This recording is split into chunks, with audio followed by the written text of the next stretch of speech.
Durante todo el mes de marzo estaremos viendo la serie basada en el libro del Éxodo, Libertad en el Desierto. ¿Sí? Esta serie tiene la intención de mostrarnos el viaje de Israel hacia una libertad y hacia cómo vamos a aplicar lo que Israel experimentó en el desierto a nuestra vida actualmente. El domingo pasado estudiábamos cuando Dios escucha nuestro clamor y vemos o aprendimos que Dios no es indiferente cuando nosotros sufrimos. Dios no es indiferente, hermano, a nuestro sufrimiento. Así que Él, como escuchó el clamor de Israel, también escucha nuestro clamor y se manifiesta. Y en esta ocasión, hermano, vamos a aprender el Dios que pelea por ti. El tema de hoy, el tema para esta ocasión es el Dios que pelea por ti. Bendito sea Dios para siempre. Muy bien. Y la vida cristiana está llena, hermano, de momentos en los que en ocasiones nos sentimos acorralados, que nos sentimos asediados, hermanos. Sabemos o pensamos, mejor dicho, que a veces no hay salida. Esto nos sucede a los cristianos como a los no cristianos. Y en esos momentos de crisis, en esos momentos de angustia, es cuando nosotros podemos aprender de la historia del pueblo de Israel, la que acabamos de leer, cuando ellos se quedaron atrapados.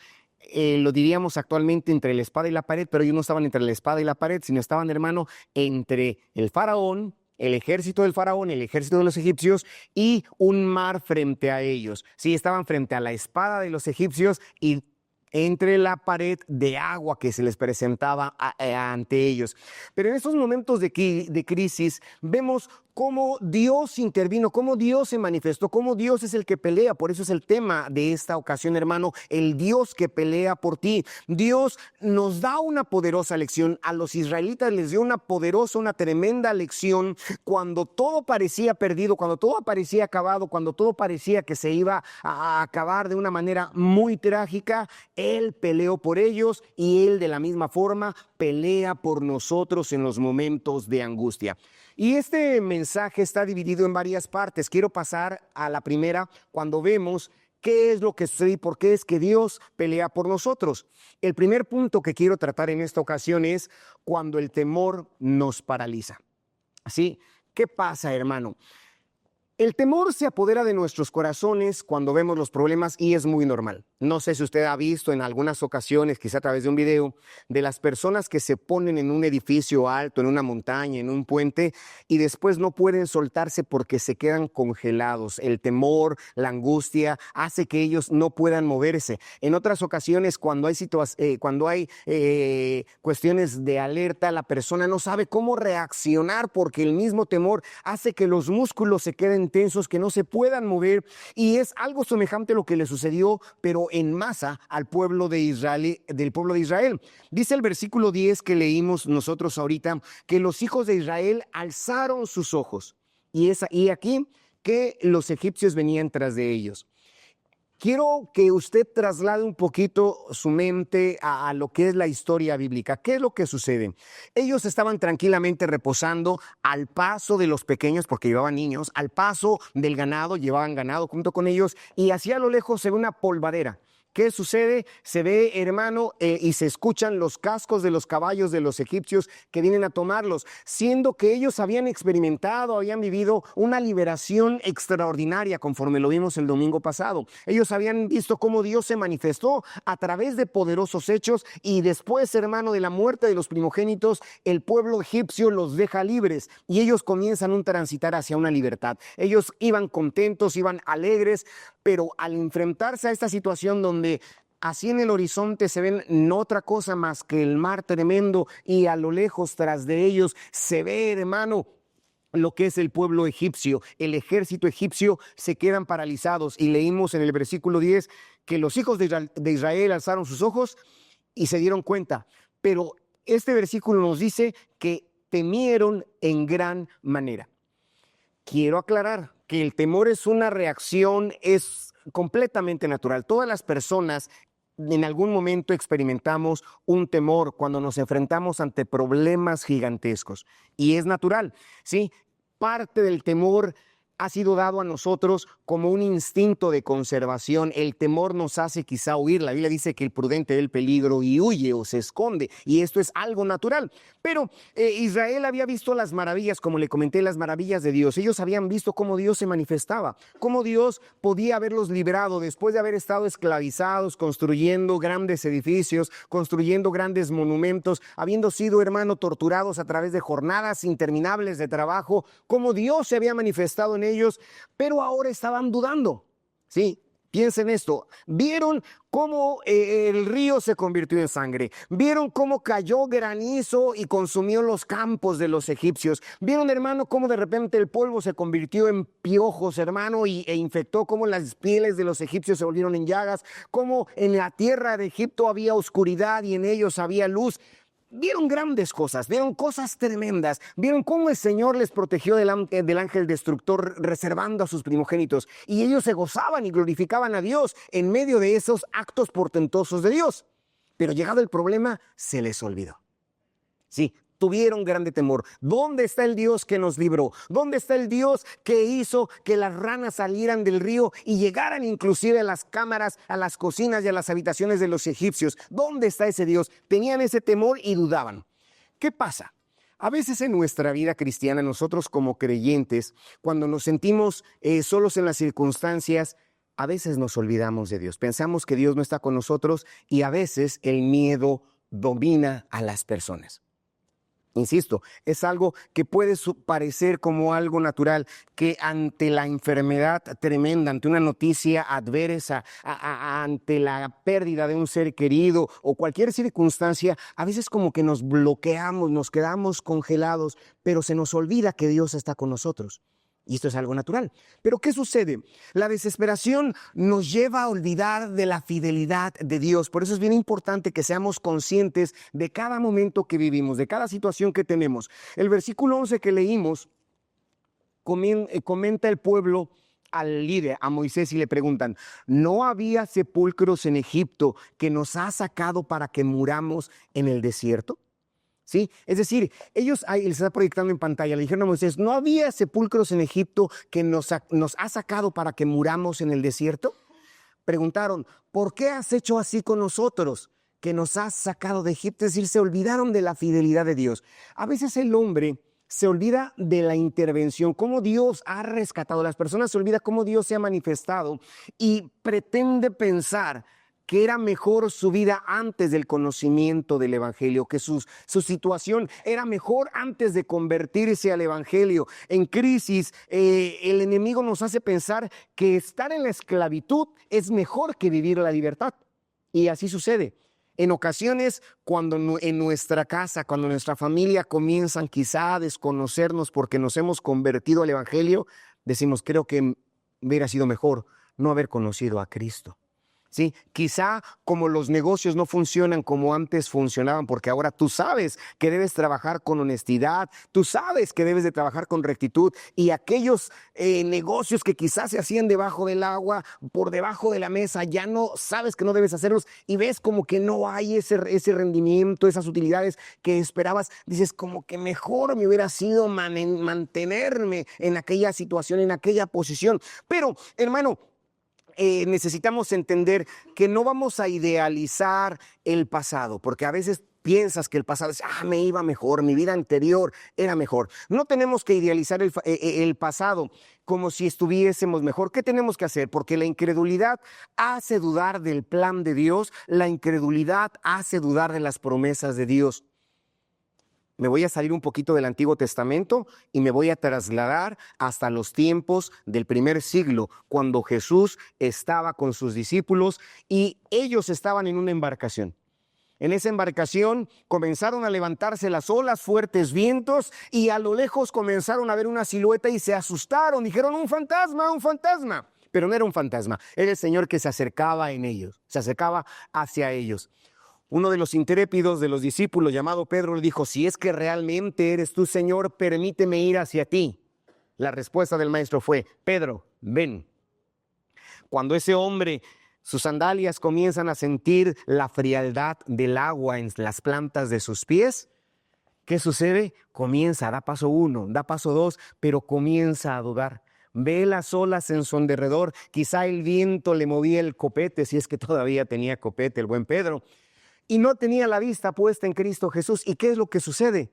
Después de haber dado paso 1, paso 2, no sé cuántos pasos dio firme sobre el agua hacia el maestro, comienza a hundirse porque perdió de vista aquel que le dijo, desciende y ven. Sí, me regreso al Antiguo Testamento. Dejamos a Pedro. Pero esa enseñanza de Pedro es muy parecida a lo que sucedía con el pueblo de Israel, que cuando comenzamos a ver en derredor, cuando perdemos la vista del blanco de la soberana vocación que es Cristo Jesús, cuando perdemos de vista eso, los problemas comienzan a distraernos, las situaciones adversas comienzan a envolvernos y nos olvidamos de las promesas de Dios. Pedro se olvidó. ¿Sí? Y el pueblo de Israel se olvidó de lo que Dios había hecho para darles la libertad y comenzaron, conforme leímos ahí, hermano, en el capítulo 11, donde decían, no había sepulcros, nos era mejor, no importaba. Quizá pensaban, no importaba que nos latigaran la espalda, no importaba que nuestros hijos e hijas estuvieran con sus pies todos cuarteados y quizá ensangrentados porque estaban batiendo el lodo con la paja para hacer tabiques, bloques, no importaba, era mejor ser esclavos. Y eso es lo que sucede, la desesperación nos lleva a las personas a olvidar de lo que es Dios. Y el temor impide que las personas avancen en fe. ¿Qué pasa? El versículo 12 de este capítulo dice, ¿no es esto lo que te decíamos en Egipto? ¿Sí? Diciendo, déjanos servir a los egipcios, porque mejor nos fuera servir a los egipcios que morir nosotros en el desierto. Es el reproche, el temor nos impide, es decir, cuando tienes miedo, cuando tenemos miedo, no avanzamos. Ellos decían, ¿no es mejor o no era mejor dejarnos servir a los egipcios? No queremos avanzar. Y mucha gente por temor a un compromiso con Dios, mucha gente por temor de relacionarse verdaderamente con Dios, de meterse en oración, de meterse a la lectura de la Biblia, de meterse, hermano, a vivir la vida piadosa, la vida santa que el Señor nos demanda, no avanza.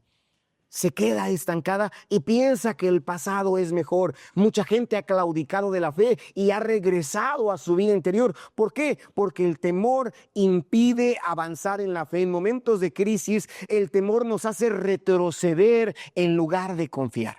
Y alguien por ahí dijo, retroceder ni para tomar impulso. En Cristo Jesús no necesitamos retroceder, es avanzar. La Biblia nos dice que la senda del justo es como la luz de la aurora que va de aumento en aumento, en aumento, en aumento, hasta que el día es perfecto. Nosotros vemos en el horizonte cuando sale el sol y comienza como novio cuando sale de su tálamo a recorrer, hermano, el cielo y hasta llegar a su cenit. Así debe ser nuestra vida.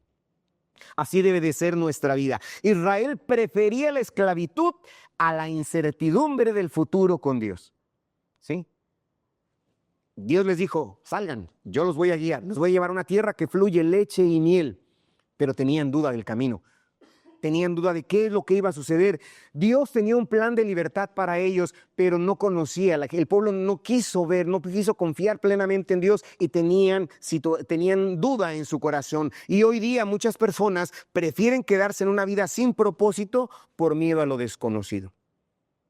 Por miedo a dar ese paso de fe, esa acción confiando plenamente en Dios. Y es lo que sucede. Entonces, lo que nosotros necesitamos entender es que el temor paraliza. Sí, el miedo paraliza a las personas, pero el Señor, hermano, hermana, nos dice, no tengas temor, manada pequeña, porque a tu Padre le ha placido darte el reino.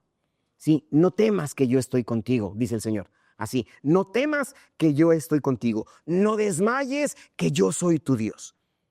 Entonces, hermano, no demos lugar en nuestro corazón, aprendemos, por eso es un viaje en el desierto, que este pueblo se paralizó cuando estaba temeroso y es una realidad. Entonces, la crisis nos golpea y cuando esto sucede, es fácil olvidarnos de Dios. Porque quiero decirle, hermano, nosotros no predicamos un evangelio de tranquilidad, de confianza, porque en muchos lugares se predica un evangelio así bien sencillito, bien próspero, donde todo te va a ir de maravilla. La palabra del Señor dijo, he aquí tendréis tribulación.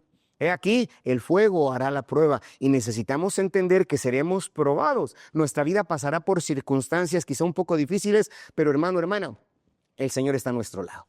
como poderoso gigante. Y debemos de confiar plenamente en esto. El cristianismo, hermano, nos llama a una salvación no en esta tierra. Ciertamente estamos en el mundo, pero no somos del mundo. Nuestra ciudadanía es en el reino de los cielos, de donde también esperamos a nuestro Redentor.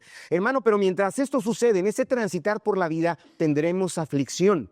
Habrá problemas, pero necesitamos confiar en Dios. Es fácil olvidar cómo Dios nos liberta del pasado, pero no nos dejemos llevar por el miedo, hermano, hermana. No nos dejemos llevar por la duda. Hoy Dios nos dice, no mires atrás, no te desesperes, avanza. Este es el propósito, esta es la intención de Dios para nosotros. Entonces, hermano, hermana, dejemos que el temor no nos paralice, que la confianza nos mueva, nos impulse hacia Dios. Bien. Si vemos que el temor nos paraliza, ¿qué hacer? ¿Qué sucede? Es aquí donde se deriva mi segundo punto, que está basado en el versículo 3. El segundo punto es Dios nos llama a permanecer, a confiar y a permanecer firmes. ¿Sí? Es lo que sucede. Dios nos manda a no temer. Dios sabe lo que nosotros estamos experimentando. Dice el versículo 13, no temáis. Sí, Moisés les dijo, no temáis, estad firmes y ved la salvación que Jehová hará hoy con vosotros. ¿Sí? No temáis, estad firmes. ¿Qué sucede? Moisés, el líder que Dios había levantado para guiar a ese pueblo, ante el temor de ese pueblo, da una orden clara, una orden concisa, y la orden es, no temas, no temas. No temas, es lo que el Señor nos está diciendo, no temas. Dios no quiere que vivamos dominados por el miedo. Cuando el miedo llega al corazón, ya lo vimos, nos paraliza, no nos deja avanzar. Por consiguiente, el Señor te dice, no temas, yo estoy contigo. Debemos de estar confiando en su poder, debemos estar confiando, hermano, en su autoridad, en su poderío. Y en tiempos de crisis, Dios nos llama a levantar la vista. ¿Sí? ¿Para qué? Para que recordemos quién es Él. ¿Qué pasa? El Señor les dice, permanezcamos firmes en un acto de fe. Estad firmes, fue el versículo que leímos. Estad firmes, hermano, ¿qué implica? ¿Simplemente quedarme inmóvil? No, una cosa es que el miedo me paralice y otra cosa es estar confiado, estar firmes. El Señor dijo, estad firmes. Implica confiar en Dios sin dudar. Implica confiar en Dios sin titubeos. Hermano, no a buscar soluciones humanas, porque a veces nuestro pensamiento nos limita, nuestro pensamiento construye paredes que nos impiden el avanzar. Debemos de confiar plenamente en Dios. En cualquier momento, por difícil que sea, nuestra tendencia es actuar impulsivamente, pero nosotros debemos ver la salida no en nuestros recursos, sino en Dios. El libro de los Hebreos en el Nuevo Testamento nos narra parte de Moisés, de la vida de Moisés, de este caudillo, y dice que Moisés se sostuvo como viendo al invisible. Parece una cosa contraria, sí parece que no es real, pero en Hebreos, el autor de los Hebreos dice que Moisés se sostuvo como viendo al invisible. ¿Cómo puedo ver lo que no se ve? ¿Sí? ¿Cómo puedo ver lo que no se ve? Confiando. Esto es la fe, esto es la confianza, hermanos. Y el Salmo 46 dice, estad quietos y conoced, que yo soy Dios. Que estemos quietos, que estemos confiados y que conozcamos que Dios intervendrá. ¿Cómo lo va a hacer? No lo sé. Yo no lo sé. Porque Dios siempre nos sorprende. De alguna u otra manera, el Señor hace su extraña pero maravillosa operación. Él intervendrá. Moisés no sabía que el mar se iba a abrir ante ellos, ¿sí? El pueblo de Israel no se esperaba, hermano, que se abriese una brecha de sequedad en medio del mar. Pero Dios hace lo que tenga que hacer de la forma en que lo tenga que hacer, manifestará su poder, pero Él dice, estad quietos. Entonces, permaneced firmes, que fue la instrucción que Moisés dio al pueblo, significa confía. Y hoy, hermano, hermana, yo no sé cómo sea tu vida, si estés atravesando por problemas, por circunstancias adversas, debemos de confiar en Dios, que Dios se moverá. ¿Cómo lo hará? Desconozco, pero lo que sé es que lo hará, de que Él se manifestará. Veremos la salvación de Dios si confiamos plenamente en Dios. Moisés le dijo, estad firmes, y después les dijo, ved la salvación que Jehová hoy hará con vosotros. Es el reto. Sí, en el versículo que leímos es que Moisés les dijo, estad firmes, pero después de estar firmes les dijo: ved la salvación que Jehová hará con vosotros. Y en esos momentos el siervo de Dios, tomando su báculo, tocó las aguas y las aguas se abrieron y el pueblo pudo transitar. Pero hermano, qué maravilloso habrá sido. Extraordinario, creo yo. Quizá la sangre se habrá bajado hasta los pies al ver cómo las aguas, hermano, se abren y la gente puede pasar. Y quizá las personas ancianas, los adolescentes o los jóvenes, al ir avanzando, podían ver las murallas a su derecha y a su izquierda, cómo éstas eran contenidas por una mano invisible del divino Salvador, deteniéndolos para que esto no sucediera. ¿Por qué lo hace así Dios? Porque Él es Dios, porque justamente Él es Dios, porque Él tiene toda autoridad, porque Él tiene todo poder. Y el Señor abrirá caminos en nuestras vidas, abrirá caminos en nuestras familias, abrirá caminos en las situaciones que necesitemos conforme Él quiera. ¿Sí? Conforme Él quiera. Pero la cuestión, hermano, es que Dios nos llama a confiar y a permanecer fieles. Hoy, en este domingo, quiero llevarte a recapacitar cómo está tu vida ante las situaciones adversas que se presentan, porque tenemos situaciones adversas. ¿Realmente estamos confiando en Dios? Pablo escribió a los Corintios y le dijo: porque no andamos por no andamos por vista, sino por fe. Sí, fue lo que escribió Pablo. No andamos por vista, andamos por fe. Es decir, confiando, esperando la manifestación gloriosa de Dios. Y ese problema, por grande que parezca en tu vida, ten la confianza que Dios tiene el dominio sobre él. Esa situación, por adversa que esté o que se presenta ante nosotros, Dios la moverá. Es importante que lo tengamos así. Entonces, Dios nos llama a permanecer firmes, hermanos. Dios nos llama a permanecer confiados, aun cuando la tormenta venga ante nosotros, cuando la tempestad se levante, cuando el ejército esté rugiendo con sus carros tras de nosotros. Porque, hermano, dice la Biblia que ni las puertas del infierno prevalecerán contra la iglesia. El maligno, cual león rugiente, puede estar ante nosotros, puede estar rondando a nuestra vida, pero cuando nosotros confiamos plenamente en aquel que nos salvó y nos llamó, hermano, ten la seguridad, ten la confianza que el Señor se manifestará. Él te llama a que confíes, Él te llama, hermano, a que permanezcas fiel, plenamente fiel en Dios, no buscando soluciones humanas. ¿Sí? El pueblo no sabía: si me regreso, moriré traspasado por la espada egipcia. Si me regreso, moriré arrollado por las llantas de los carros de los egipcios. Si avanzo, me ahogaré. Pero Dios dijo: ten confianza, ten confianza. Yo tengo la respuesta. La solución está en mis manos, solamente confía. Y así fue, hermano, como el poder suficiente de Dios les dio nuevamente la libertad. Bendito sea Dios para siempre. Entonces, ¿qué me lleva a pensar en esto, hermano? Si Dios nos llama a confiar y a permanecer fiel, ¿por qué es? El tercer punto nos lo dice. Hermano, el tercer punto es basado en el versículo 14.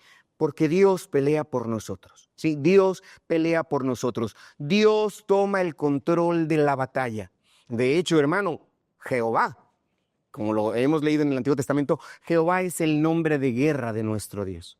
Sí, Jehová ese es su nombre de guerra. Y Él pelea la batalla, hermano, y no es con espada, dice el profeta, no es con espada, no es con ejército, sino es con su Santo Espíritu. Él es el que se moverá grandemente. Dice el versículo 14, Jehová peleará por vosotros y vosotros estaréis tranquilos. ¿Sí? Ahí está proyectado. Jehová peleará por vosotros. Ustedes estén tranquilos. Es decir, tú no intervendrás, tú no te ensuciarás las manos, por decirlo de esta forma, porque Dios hará todo lo necesario para solucionar la situación, para solventar, desamarrar ese nudo que quizás se pueda presentar en la vida. Israel no tenía la capacidad de enfrentar a los egipcios. No llevaban armas, llevaban niños, llevaban ganado. Israel no tenía ningún recurso, no tenía espadas, sí, quizás asadones, pero Dios sí tenía todo lo necesario para darles la victoria. Entonces, muchas veces intentamos pelear con nuestras propias fuerzas. Muchas ocasiones intentamos solucionar con nuestros propios recursos, pero la victoria real viene, hermano, hermana, cuando nos dejamos plenamente en las manos de Dios. Confía en Dios. Hermano, hermana, confía en Dios. Confiemos plenamente en Dios. ¿sí? Él se moverá de una manera maravillosa. Entonces, muchas veces intentamos pelear de esta forma, pero la victoria es de Dios. Si nosotros confiamos, el Señor nos dará la victoria porque Él tiene el control de todo. Hay un canto infantil, no sé si ustedes lo recuerdan, o los que nacieron por ahí en las EBDs, que Dios tiene todo el mundo en sus manos, cantan los pequeñitos. Y ese canto, hermano, es un canto de confianza. Se está inyectando a los pequeños la fe, que confiemos que realmente Dios tiene todo en sus manos. Pero nuestra tarea realmente, ¿qué es? La tarea del pueblo de Israel no era saca una espada y pelea, avienta piedras contra las llantas de los carros de los egipcios, escóndete tras una ola y cuando pase un egipcio, lánzate sobre él. No. Esa no era la tarea del egipcio, del pueblo hebreo. La tarea era simplemente obedecer. ¿Y cuál era el acto de obediencia que debían de hacer? Confía y avanza. Confía y avanza. Dios no le pidió a los israelitas que tomaran armas, sino simplemente que confiaran en Él. Y es lo que actualmente Dios también nos pide a nosotros. ¿Sí? Estad quietos. Mía es la venganza, dice el Señor. Dios tomará, hermano, toda nuestra vida en sus manos. La obediencia a Dios no se lleva, hermano, al ver un poder manifestado en nuestras vidas, sino realmente se ve cuando Dios se glorifica de una manera extraordinaria. Y el reto es este, que te dejes completamente en las manos de Dios, que dejes tu familia, tu matrimonio, tu hogar, tu vida completa en las manos de Dios y verás, hermano, hermana, que tendrás la victoria y una victoria garantizada, una victoria asegurada. Efesios 6:10 dice, fortaleceos en el Señor y en el poder de su fuerza. ¿Sí? Fortaleceos en el Señor y en el poder de su fuerza. ¿Qué pasa, hermano, hermana? Que la fe produce paz en medio de la batalla. Y el pueblo de Israel lo vivió. El versículo 14, si lo podemos poner, por favor. Este versículo 14, al final dice, Jehová peleará por vosotros, y lea conmigo después de la coma, ¿qué dice? Vosotros estaréis tranquilos. Nuevamente. Y vosotros estaréis tranquilos. Vosotros estaréis tranquilos. Es a lo que nos llama el Señor.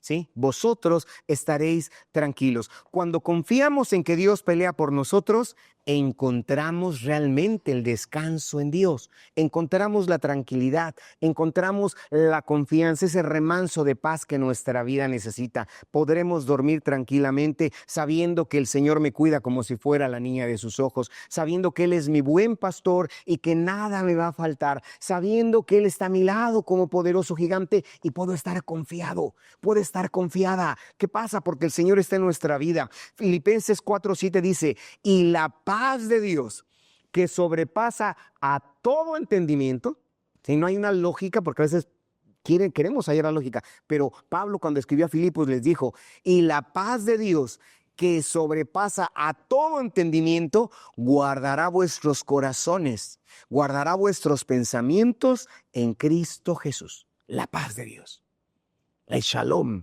es lo que el Señor quiere en nuestras vidas, que vivamos esta paz, ¿sí? Y es importante que nosotros tengamos eso. A veces cuando hay pleitos, cuando quizá los amigos salen y se enfrentan a un pleito, pero siempre hay el amigo así, el fortachón, el que siempre da la cara y demás, y siempre está el pusilánime, ¿no? El temerosito ahí atrás, pero el de atrás, el temerosito, va confiando en que su amigo, el grandote, el corpulento, le va a ayudar.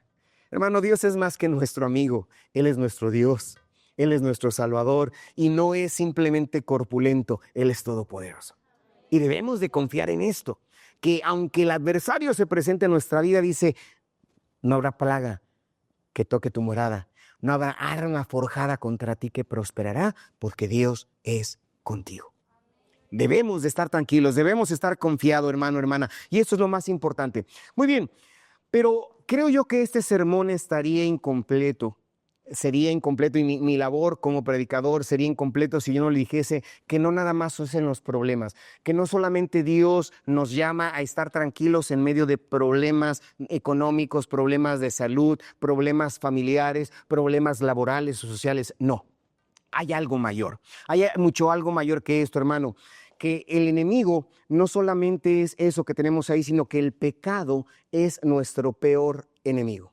El pecado es, mi último punto, el pecado es nuestro peor enemigo, porque el ejército de Faraón, esos que venían con caballos briosos, con espadas afiladas, hermano, con cascos blindados, representan realmente aquel pecado que quiere llevarnos nuevamente de regreso a una vida anterior. ¿Sí? El pueblo de Israel era esclavo, le servía a Faraón, pero Faraón, al ver ese desvalijado, hermano, de que el pueblo, su mano de obra ya había sido llevada a una nueva tierra, dijo, no, hay que recuperarlo. Y ese ejército representa quizá ese vicio que te tuvo atado durante algún tiempo, esa costumbre que te tuvo atado, ese carácter arrebatado que tenías anteriormente. Y el diablo tratará de que nuevamente te comportes de la misma forma que hacías antes. La palabra de Dios nos dice, hablando Jesús de la vida del hombre, de la integridad del hombre, que cuando el corazón del hombre es arreglado, lo asemeja a una casa, dice que el espíritu llega y se asoma por la ventana y ve la casa ordenada, pero vacía. Dice, este espíritu, después de haber andado por los desiertos buscando dónde quedarse, ve la casa desordenada y vacía, se va. Y busca otros 7 espíritus y regresa, 7 más 1 son 8, regresan a esa casa y entran. Y dicen que las obras de este hombre, del primer hombre, las obras postreras son peores que las primeras. Y es lo que sucede, que el pecado vendrá nuevamente a ti, ese mal carácter, esa mala costumbre, esa mala forma de ser, vendrá y querrá manifestarse nuevamente en ti. Pero la Biblia nos dice que el que está en Cristo, nueva criatura es. Las cosas viejas pasaron. A partir de Cristo, todas son hechas nuevas, pero vendrá el tentador, vendrá el maligno. Y así como los egipcios perseguían a Israel para devolverlos a la esclavitud, el pecado vendrá, intentará atarnos nuevamente, ¿sí? Nuevamente, pero Romanos 6:12 dice, no reine pues el pecado en vuestro cuerpo mortal. No debe de ser de esta manera, no debe de suceder. El pecado nos acosa, el pecado nos persigue, la maldad nos rodea, quiere dominarnos, pero Dios ha provisto un medio, un camino de escape, ¿sí? Para el pueblo de Israel, esa nación, el escape fue el mar. Algo que se abrió, hermano, es ese camino que se abrió en el mar. Pero Cristo es nuestro libertador. Hoy por hoy, hermano, Cristo es aquel que ha abierto el sendero hacia la presencia misma de Dios. Entonces, así como Dios abrió el mar rojo para que Israel escapara de la esclavitud, Jesús nos abrió un camino hacia el Padre. ¿Sí? Jesús nos abrió el camino hacia el Padre por medio de su sacrificio en la cruz, y es necesario que nos afiancemos en Cristo Jesús. Es lo más importante. El pueblo de Israel, el Dios que pelea por nosotros, no es solamente para lo que vivamos en nuestra cotidianidad, sino en nuestra vida espiritual, y es lo más importante, porque este cuerpo tarde que temprano descenderá a la sepultura. Las piernas fuertes que quizá en un momento tuvimos para jugar fútbol, se nos van a acabar, las rodillas se nos van a desgastar, ese cutis hermoso y lindo que tienes y que lo luces ahí donde quiera que vas, se va a arrugar, ¿sí? Ese pecho en alto y columna erguida porque eras bien garante, se va a jorobar. La vida se nos va, este cuerpo tarde que temprano descenderá a la sepultura, pero lo más importante es nuestra vida espiritual. ¿Sí? Aquí el pueblo de Israel fue libertado de una esclavitud física, pero Dios nos viene a libertar de una esclavitud espiritual. Él quiere darnos la verdad, porque dice que conoceréis la verdad y la verdad nos hará libres. Bendito sea Dios para siempre. San Juan 8:36 dice que si el Hijo os libertare, seremos verdaderamente libres. Por eso la insistencia de todos nosotros los predicadores, el que estemos puntualizando que tengamos a Cristo en nuestro corazón, que aceptemos a Cristo como nuestro Salvador, porque cuando lo tenemos así, la victoria es definitiva. El hombre puede acudir quizá a centros de rehabilitación para dejar el vicio, para dejar la maldad, puede acudir a neuróticos anónimos o cualquier otra agencia que le pueda brindar una ayuda temporal, pero la ayuda definitiva solamente está en el Señor. Solamente está en Cristo Jesús. Es importante. Entonces, así como el mar se cerró y sepultó los carros, el ejército, los caballos del faraón, Jesucristo, cuando murió en la cruz del Calvario, vino a destruir la obra del diablo, vino a acabar con toda la maldad y el pecado si nosotros lo aceptemos. si nosotros lo tomamos, si nosotros lo valoramos. Es lo más importante. El sacrificio de Jesús en la cruenta cruz del Calvario tuvo el poder para vencer el pecado y para vencer también a la muerte. Porque ciertamente el que está en Cristo nueva criatura es, pero también tendremos vida y vida eterna, vida para siempre, hermano, ante la presencia bendita de nuestro Salvador. Y es lo más importante. Colosenses 2:15 dice: y despojando a los principados y a las potestades, las exhibió públicamente, triunfando sobre ellos en la cruz. Se lo vuelvo a leer. Es Colosenses 2:15. Dice así: y despojando a los principados, a las potestades, los exhibió públicamente, él lo puede ver en pantalla, triunfando sobre ellos en la cruz. Y lo más importante, cuando Jesucristo estaba enclavado en el madero, su frente coronada con espinas, hermano, con ese letrero sobre su cabeza, él estaba exhibiendo ahí a las potestades, que nos dice el libro de Colosenses, estaba exhibiendo a los principados, pero cuando él dijo, consumado es, cuando él entregó el Espíritu, triunfó sobre ellos en la cruz. Sí, tal como sucedió con el pueblo de Israel, hermano, que salió victorioso porque el ejército de Faraón fue sepultado en el agua, Jesucristo sepulta nuestros pecados en lo más profundo de la mar y no se acuerda más de ellos. Entonces, hermano, hermana, Cristo nos llama a confiar en Él porque Dios pelea por nosotros. Entonces, Dios no nos abandona en medio de la batalla. Dios no nos abandona en momentos de crisis. Cuando todo parece que no hay salida, hermano, recordemos que Dios pelea por nosotros. Recuérdalo, ten en mente, Dios pelea por ti. No temas, está firme, mantente firme, avanza, confía, es lo más importante. Y la victoria ya ha sido declarada en el nombre de Cristo Jesús en tu vida cotidiana. Pero lo más glorioso y lo más hermoso, lo más trascendente de todo esto es que la victoria eterna también la tienes garantizada en Cristo Jesús. Aunque el pecado te ronde, aunque tiembles delante de Él, si confías plenamente, si te quedas quieto confiando en Él, estando firme y avanzas, ten la plena seguridad que saldrás adelante, que saldrás victorioso, saldrás triunfante y un día no muy lejano ante la presencia de Dios, hermano, junto con todos los santos entonaremos al unísono la canción de la redención, hermano, diciendo que aquel que nos salvó, aquel que nos limpió, aquel que nos libró, nos ha llevado a una vida eterna. Debemos de confiar. Entonces, hermano, el temor nos paraliza y cuando el temor nos paraliza, Dios nos llama a confiar, Dios nos llama a permanecer firmes en Él. ¿Por qué? Porque Él pelea por nosotros, pero la pelea principal que siempre debemos tener en mente es, hermano, la pelea contra el pecado, que también garantiza, hermano, en Cristo Jesús, una victoria completa, una victoria extraordinaria.